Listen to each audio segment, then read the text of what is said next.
All right, so we got those three problems that are due, those relative velocity problems today. We doing okay on those? Any questions coming up on those? We doing all right? Okay. All right.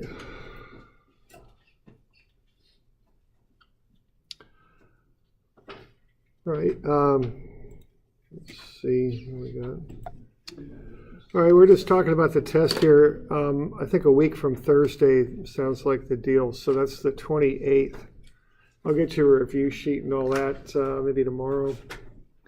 It'll cover the stuff since the last exam. So kind of off the top of my head, it'll cover, and I'll get you a review sheet. But and it's online too, the review sheet.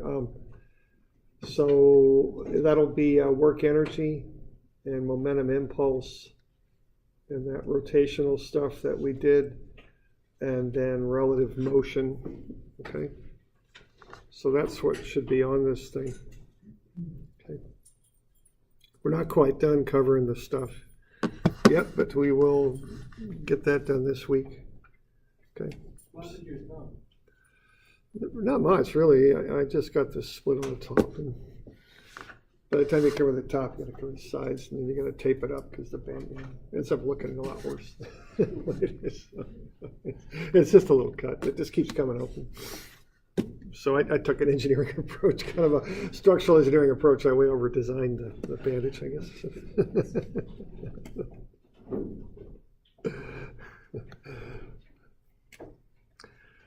All right, let's have a look at this instantaneous center. So this is another way to be doing these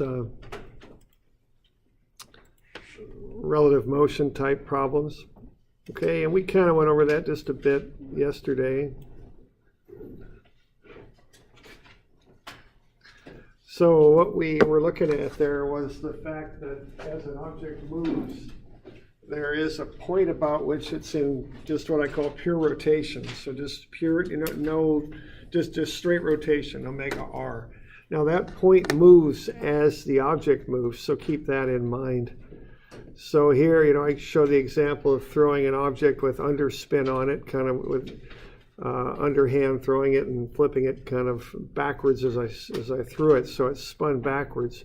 So here's the object traveling through space there, and as it does,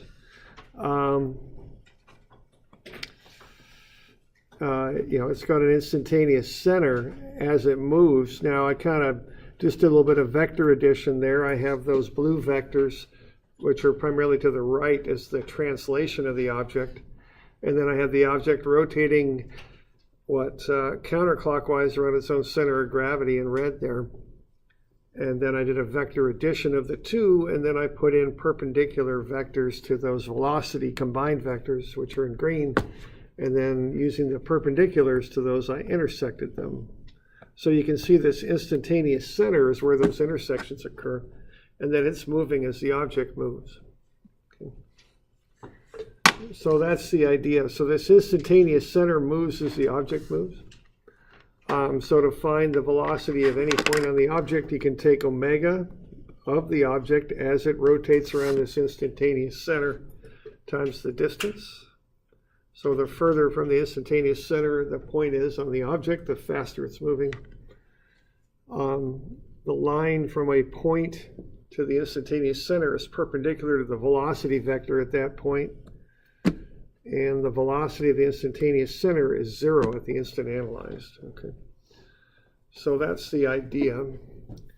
So if I'm looking at this and I think of having some object that's in motion, what I visualize in my mind is the object. So here's the object. I think of taking a rod or something off the object and connecting it to the instantaneous center, and then having a pin joint at the instantaneous center. So the whole object is rotating about the instantaneous center as it moves. But again, keep in mind that the instantaneous center itself is moving too as the object moves.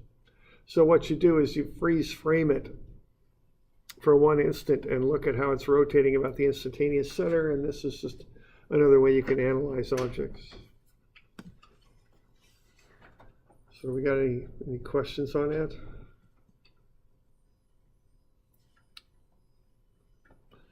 Probably one of those things that's best shown by example. So to locate this instantaneous center, the common ways are actually over here. So if you know the velocity of 2 points on the object, you can draw perpendiculars to the velocity vectors at the points at which the velocity, the velocity occurs. So you draw lines through points A and B that are perpendicular to VA and VB and intersect them. That'll intersect at the instantaneous center. You can also use proportions. If you've got two velocities that are parallel to one another, you can proportion in the location of the instantaneous center. It will occur where the velocity is 0. Okay, so that's another way to find the instantaneous center. And then if you know the velocity of a point and you know omega, you can take v over omega and get r and draw on the perpendicular and find the instantaneous center in that way. So there's different ways to find it. The basic concept here is the whole object is rotating about some point. All right, so we came up with an example here of throwing this stick here underhanded and making it spin counterclockwise as it's thrown. And so we're just going to pick a point here and analyze it and find the velocity of its center of gravity is what we'll do. So we got a 0.3 meter long stick. We want to find the velocity of its center of gravity. And we know the velocity above and below at the extreme ends of the stick, or whatever you want to call it there. All right. So that's what we've got. So on this one here, what we want to do first is find the instantaneous center. What we know are the velocities of point A and B. And we know that that stick is being held vertically. So that's right when it's down, right still in my hand as I'm throwing it down, it being held vertically.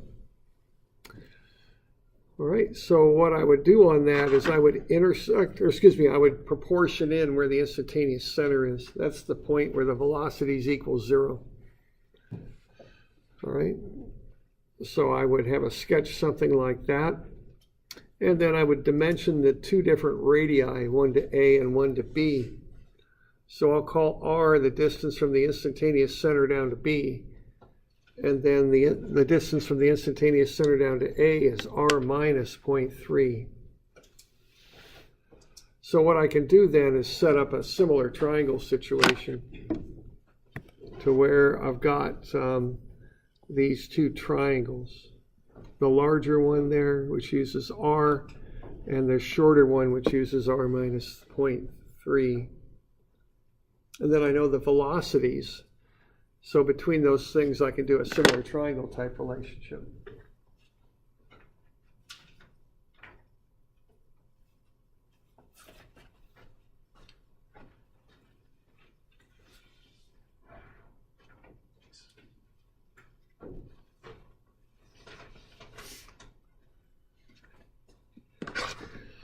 All right, so I got 3 is to R.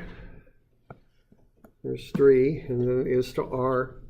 As the 1.8 is to R minus 0.3. And then I just cross multiply, so I'll get 3R minus 0.9 is equal to 1.8 R. And I can figure out what R is. It's 0.75 meters. So that's the distance from the IC to B. Okay.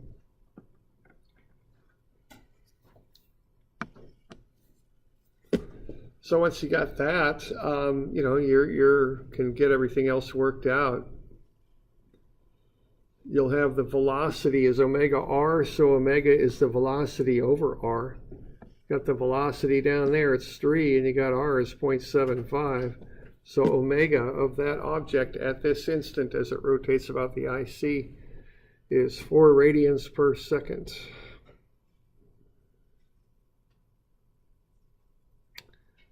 All right, so now you know the speed at which that entire object at this instant is rotating about the instantaneous center. So you can kind of think of the instantaneous center as being a pin joint. Think of a rod going up from that stick up to the instantaneous center and connecting it to the pin joint.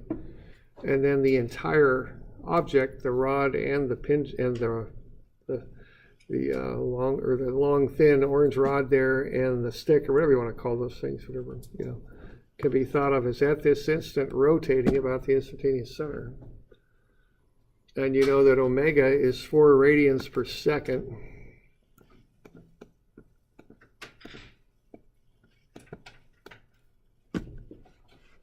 So once you got that, you can solve for the velocity of any point you want. So we can figure out where that center of gravity's at, and that's 0.15 meters less than the 0.75. So that's 0.6. So then take omega r, 4 times 0.6 is 2.4. So that's how you could figure out the velocity of g, the center of gravity. And I will mention that it's no accident that 2.4 is the average of 3 and 1.8. I mean, g is in between those 2 points, so there is a proportionality there.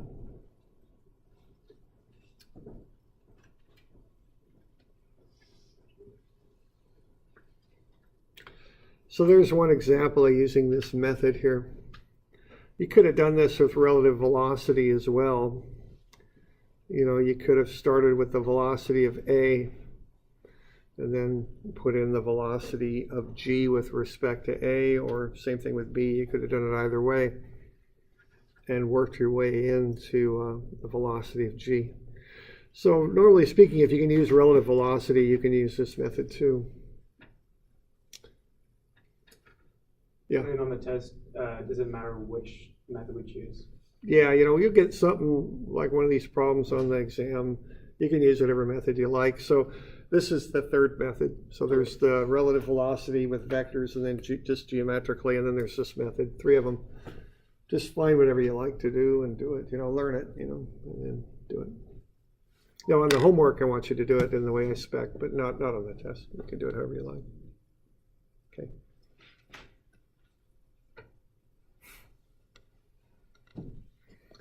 We're good with that? All right. Well, let's have a look at a bearing system here. Let's say we got a crankshaft spins at 3,000 RPM. So the crankshaft's on the inside. And then we've got what are called roller bearings, which are just round bearings. They're going to prevent friction between the crankshaft and whatever's holding it. So if you put it with those roller bearings, the roller bearings will spin. And if they're lubricated well enough, you won't have so much friction in there. Things won't heat up too much, and it'll move more freely. So we've got these roller bearings around the crankshaft. And then the roller bearings, we've got what we call races on the bearings, these surfaces where the bearings contact. So the race on the outside there, we're going to assume doesn't move, okay? And we're going to assume the bearings don't slip on the races. Okay, so that means the velocity of the roller bearings right there, if they're not slipping on that race, and if the race isn't moving, that velocity is 0. And then we can find this velocity as well, okay? That's going to be the approach to this. This is all based on the assumption that the bearings don't slip. And what we want to do is figure out how fast an individual bearing is spinning, what its velocity is, or its angular velocity. Okay. So that's what we're up to on this one. All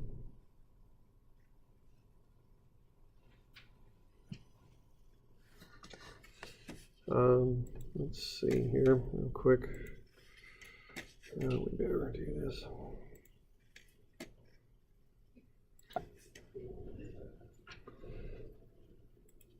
All right, so there's a picture of roller bearings there. So once again, here we've got the cylindrical bearings, and we've got the 2 races there, inside and outside. Okay.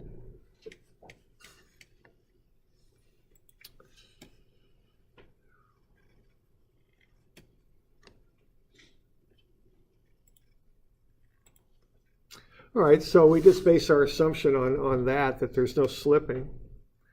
And if that's what we got going on, we can do a few things here. First, I'd want to get that RPM, which is a unit that we're pretty familiar with, but we don't want to use it in dynamics equations unless we've got conversions embedded in the equation for us there. So what we would do is get that 3,000 RPM converted to radians per second.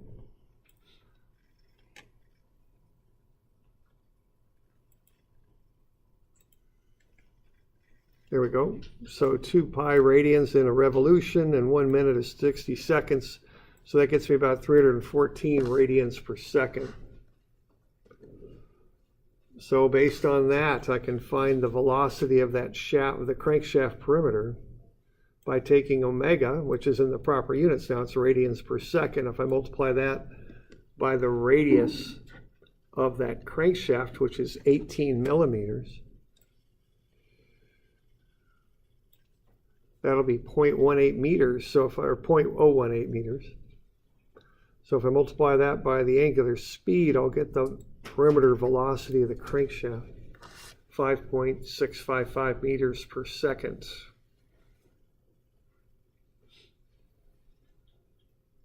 Okay. So now I know that, and this is all based on assuming no slipping.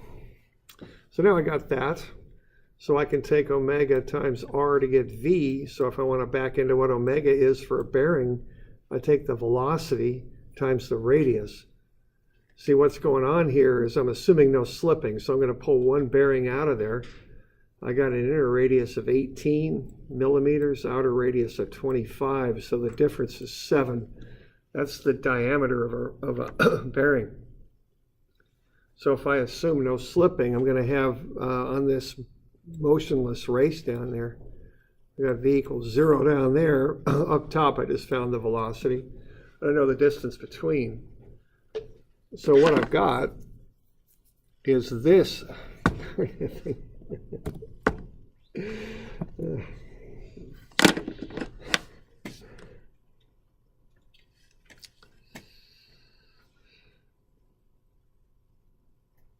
Well, let's see here. What are we going to do? View, full screen. That's no good.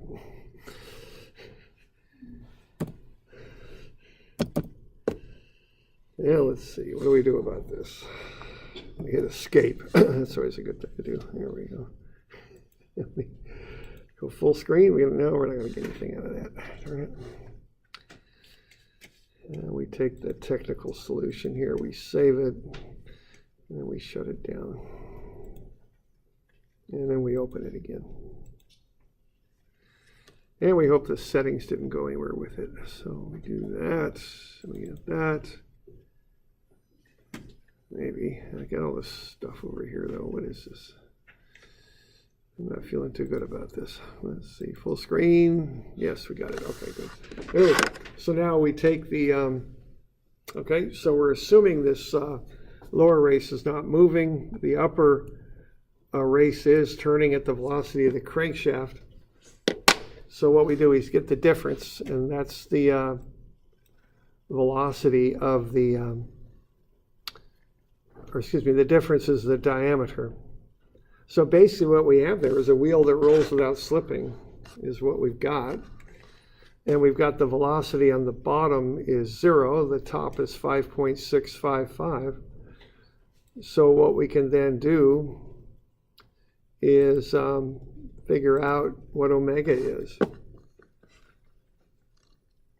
Okay, so if V is omega R, omega is V over R. We got V on that at the outside of the bearing. And then we've got R as the denominator. Divide that out, you get 808 radians per second. And then you can convert that into RPM. Okay.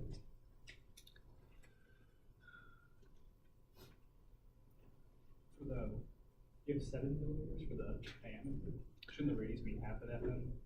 Yeah, the radius is half of that, but see, I'm doing a little bit different method here. I'm doing the instantaneous center. So what I want to do, I want to identify where the instantaneous center is. And where's the instantaneous center for a wheel that rolls without slipping?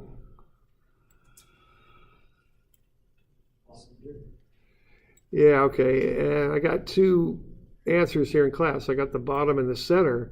See, the instantaneous center occurs where the velocity is 0. And for a wheel that rolls without slipping, that's the bottom. So for this method, the distance is the diameter because we're going from the bottom of the wheel, which is the instantaneous center, to the top. So this is another way that you can use to model a wheel, which is can come in handy sometimes. Just think of a pin joint as being at the bottom of the wheel for one instant, one of those little calculus kind of instant things, just one little teeny fraction of a fraction of a fraction. And think of the whole wheel for that instant as rotating about the bottom. Okay? And so for that one instant there, it's doing that.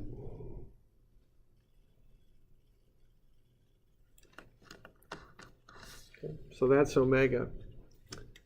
So when we use omega over r, we commonly call it r for the distance, the position, even though it can represent something other than a radius. What r is in that formula, when I say omega r, is the distance from the point about which it rotates to the point.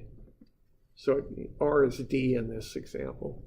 Kind of like in that momentum stuff. Remember when we had dmv, and then we had v is omega r was d. It's the same kind of idea, okay?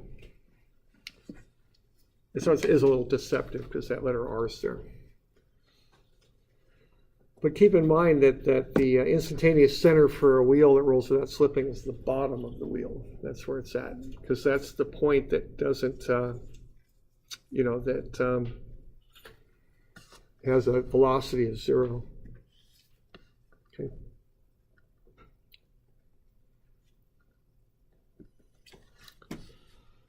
We got any questions on that?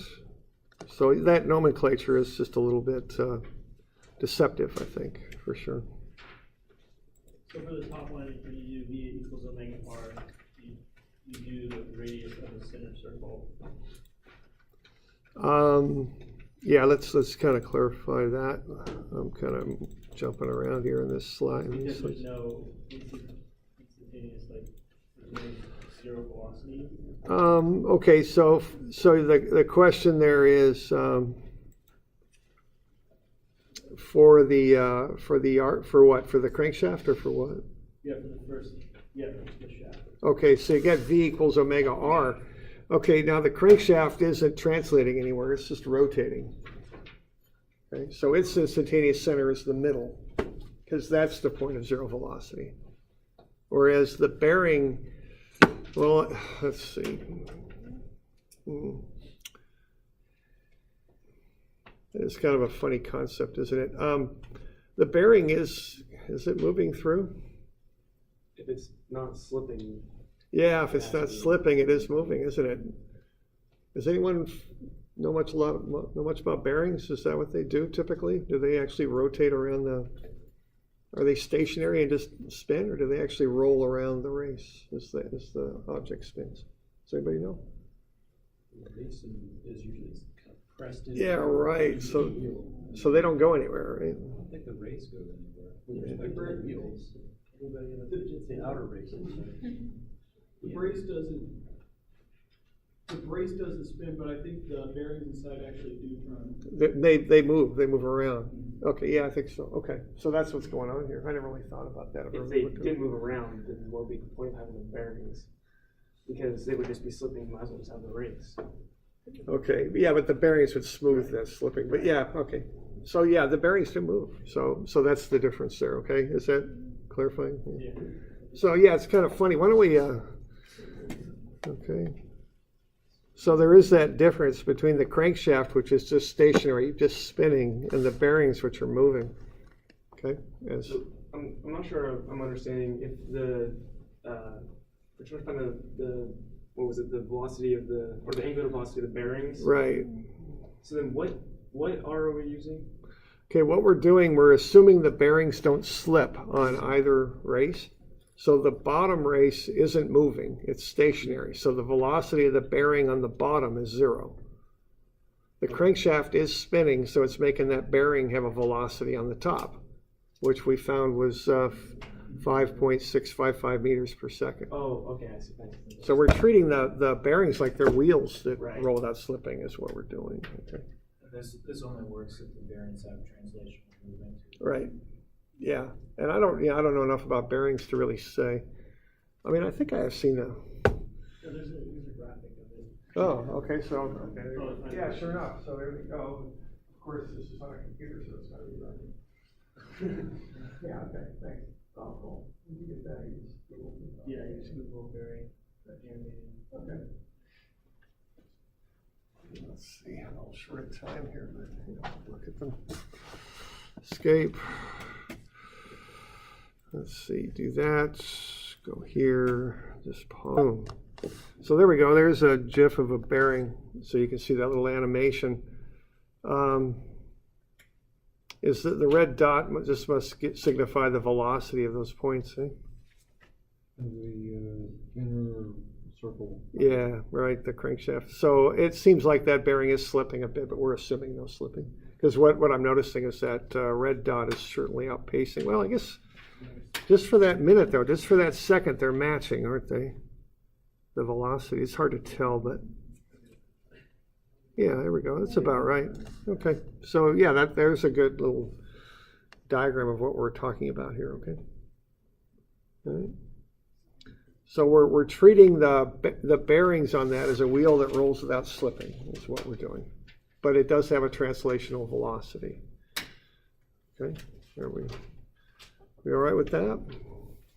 Okay. So there you go. I think I just better shut all that down. There we go.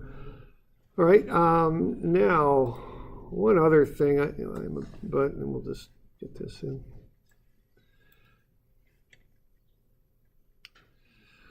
All right, so there's a wheel that rolls without slipping. Remember that? And that's what we're talking about here.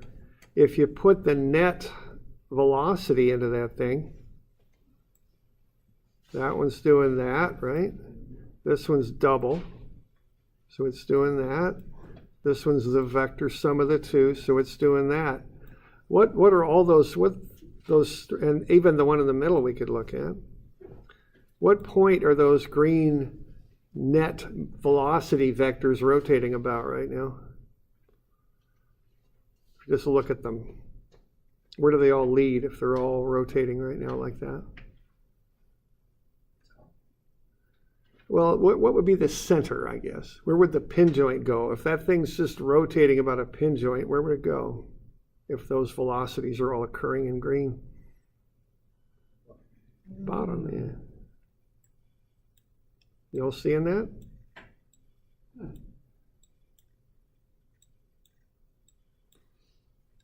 So that's the instantaneous center down there, because everything right now is rotating about that point down there. For that 1 second, now or split second really, that point B is actually going to move through in just a split second, but for that 1 split second, everything's rotating around B. So that's the instantaneous center. Now the center of rotation is O, right? But that has a translational velocity. B doesn't. B has that zero velocity. For that 1 second, you can think of the whole wheel as just rotating about B. Okay. So that's kind of what's up there.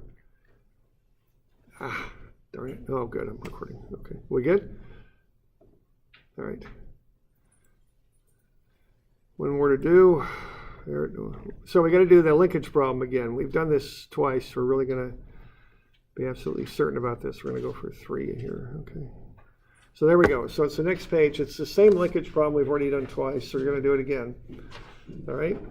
So let's do this with the instantaneous center method. So just like before, we're going to start at A and work our way out to C. So Here we go again. yeah, right. Here we go again. Yeah. So what we're going to do, we're going to start at A. We got B rotating about A. So VB is perpendicular to AB. Okay. So what's the instantaneous center for linkage AB? Yeah, it's A. That's the point that doesn't move, that everything rotates about. All right.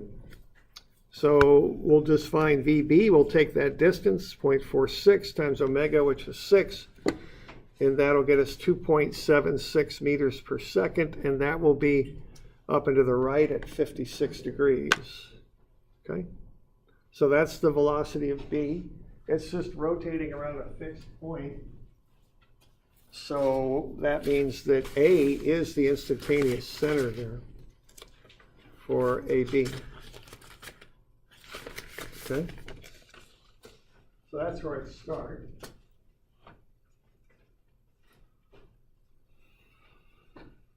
So I've got the velocity of B now. We're good? And that's 56 degrees, which is 90 minus 34. Okay? We're good? All right. So the next thing we do, now we've got the velocity of B. Now we want to really analyze linkage BC. Okay, we know what VB is. It's up and to the right at 56. And it's got the magnitude that we just found, which is 2.76. We also know that VC is vertical because it's on that vertical shaft. So that's what VC has to do. It has to be vertical because it's on the shaft. So what we're going to do is we're going to draw in perpendiculars to the velocity vectors at the points at which they occur at B and C. And we're going to do a line-line intersection and get that IC located. So I'm going to draw horizontally over from C.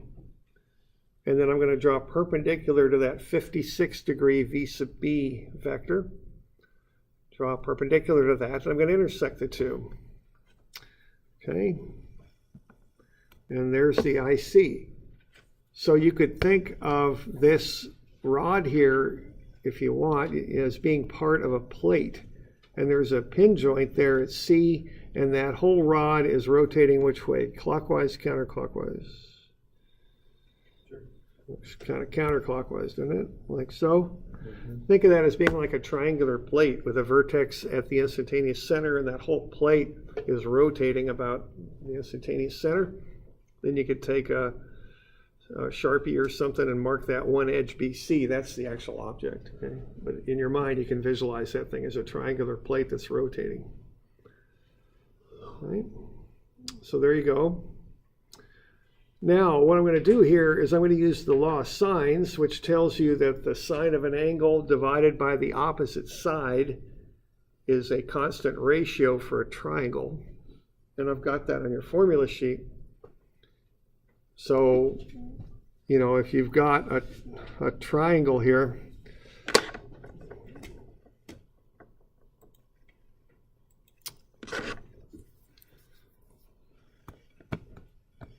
what the law of sines tells us is we've got alpha, beta, gamma, A, B, and C. That tells you that what the sine of alpha is to A, as the sine of beta is to B, as the sine of gamma is to C. Okay, that's what the law of sines tells you.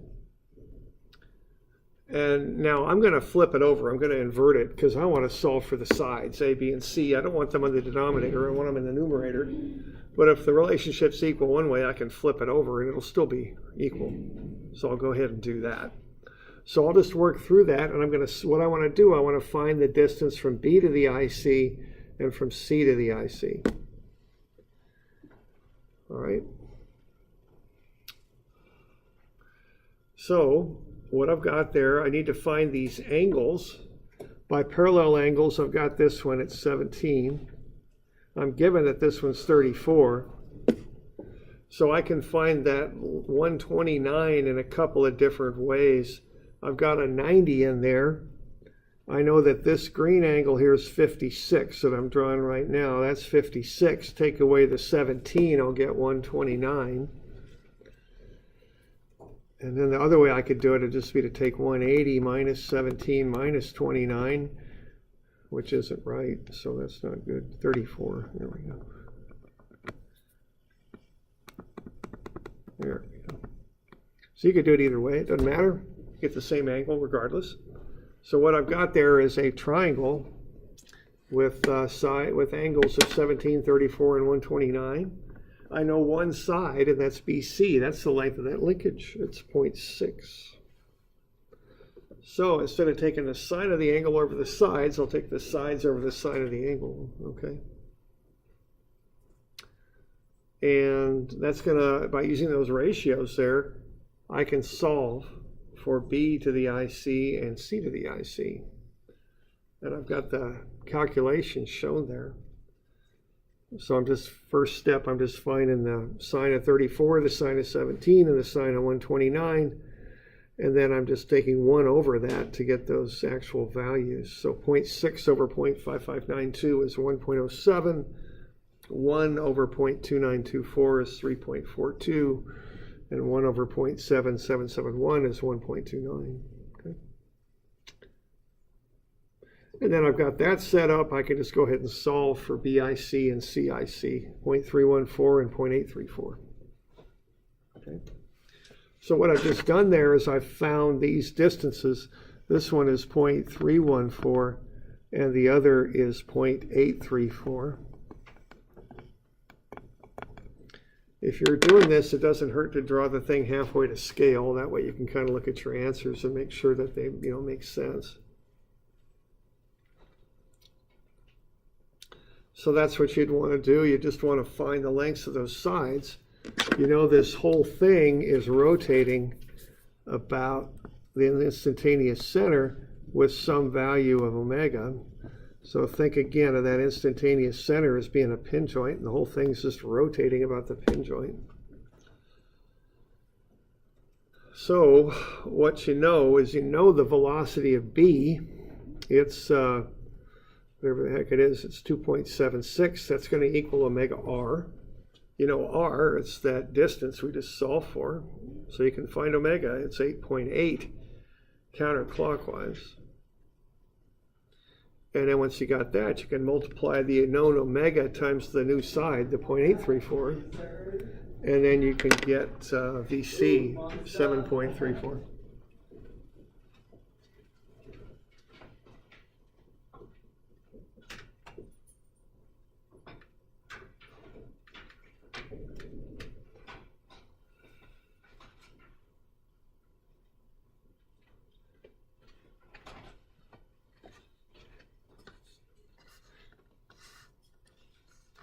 Okay, so that's the deal with that one. Now, interestingly, omega that we get using the instantaneous center method is the same omega as you get using any other method. So omega is just omega. However you find it, it's good. So if you go back and look at the relative velocity stuff we did, we found omega at 8.8 counterclockwise with those methods as well. And you go ahead and find VC. Okay. So there you go. All right.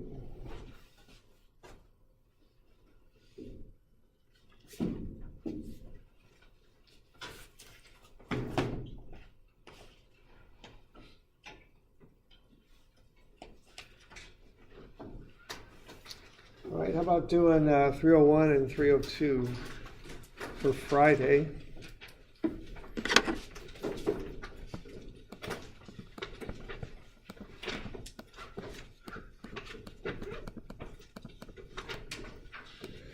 And is that the 23rd? I think it is. Okay, thanks. There we go. Okay.